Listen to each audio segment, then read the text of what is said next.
સાપા ગામમાં વિકાસનો નવો પ્રારંભ. પંચાયત ભવન અને નવી પ્રાથમિક શાળાનું ખાતમુહૂર્ત.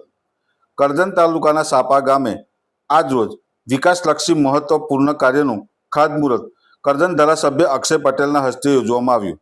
ગામમાં અંદાજે 25 લાખ રૂપિયાના ખર્ચે બનનાર નવા પંચાયત ભવન તેમજ આશરે 1.40 કરોડ રૂપિયાના ખર્ચે સુવિધાસભર નવી પ્રાથમિક શાળા ભવનના નિર્માણ કાર્યનો શુભ પ્રારંભ ધારાસભ્યના હસ્તે કરવામાં આવ્યો. નવી શાળા ભવન બનતા ગામના બાળકોને આધુનિક અને ઉત્તમ શૈક્ષણિક સુવિધાઓ મળશે, જે ગામના શિક્ષણ ક્ષેત્રે મહત્વપૂર્ણ મિલનનો પથ્થર સાબિત થશે.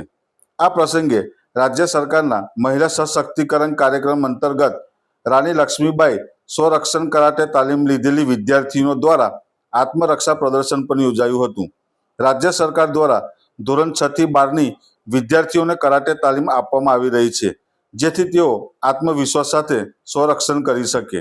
કાર્યક્રમમાં જિલ્લા શિક્ષણ સમિતિના ચેરમેન જિગ્નેશ વસાવા, ભાજપના આગેવાનો, ગામના સરપંચ, ઉપસરપંચ, ગ્રામજનો તેમજ વિદ્યાર્થીઓ મોટી સંખ્યામાં આ પ્રસંગે ઉપસ્થિત રહ્યા હતા.